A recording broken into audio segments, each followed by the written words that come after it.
Well, I think there were several things that made it an option. You know, it wasn't automatic. When I was younger and in middle school, we had engineers and people that worked with forestry. They would come in and talk to us about different things, and one of the questions was always, how do you become X? And a lot of those people said, well, I went to college at this place and, you know, got my degree. And I think that was really the first thing that made it an option for me as a kid, and then I automatically wanted to do it. My grandparents motivated me to go to college. I have an aunt that went eventually, and she's not much older than I am, so she was a good role model for that. And my parents definitely had an impact in that. As soon as I came home talking about those people from school that did all these neat jobs and all these things, they started motivating me to get prepared and go to college. Campus tours were huge. I remember going up to Moorhead to look around, and it just didn't feel right. And so when I went down to Bowling Green to go to Western for my tour, everything just clicked. I loved the campus, the scenery, the people that I met, and it seemed like a good place to be. So that's kind of how I decided.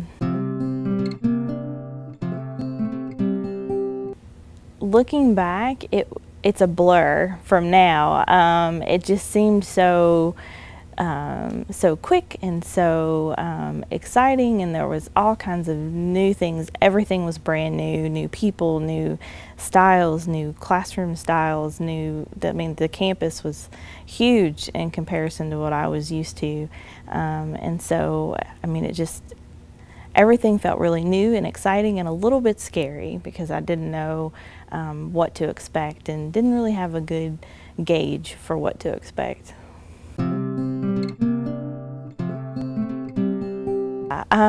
It was very interesting. I grew up on a tobacco farm, so we lived 30 minutes away from everything. And when I moved to Bowling Green, it was strange because it took me 5 minutes to get to anything, and it was all right there at a finger's reach. And my friends in the residence hall used to make fun of me because I would say I'm going to town to get some groceries or to pick up something, and they were like, you're in town, where are you going?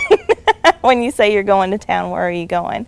And that was my first experience of more than a few hours in a city, basically, that was bigger than, you know, a small town. So it was definitely interesting.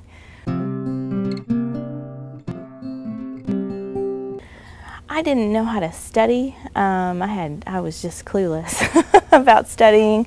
I was very unsure socially about where to go and who to hang out with, and you know, what was safe and what wasn't safe. And from a rural background, that was a big concern for me as a student. And so, and then just in general, you know, how do I deal with when I do get homesick? What do I do? What do I do about working? What do I do about trying to manage my money? You know, all of those different things that come into play at some point in a college student's life. I try to ask about and look for in my own students.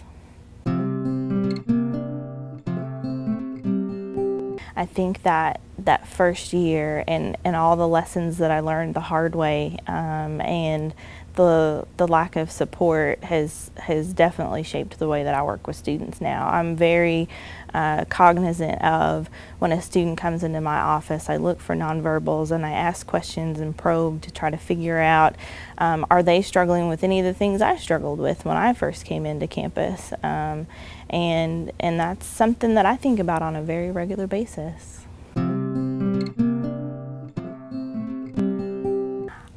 I would tell them, because the UK is such a large institution, to try to find a way to make it small. Build a support group, a network of people that you can depend on, so that when things do get overwhelming, you can go back and hit reset and enjoy that small experience in some way, shape, or form, because UK is very unique in that you can find a niche here that makes it feel much smaller than it actually is.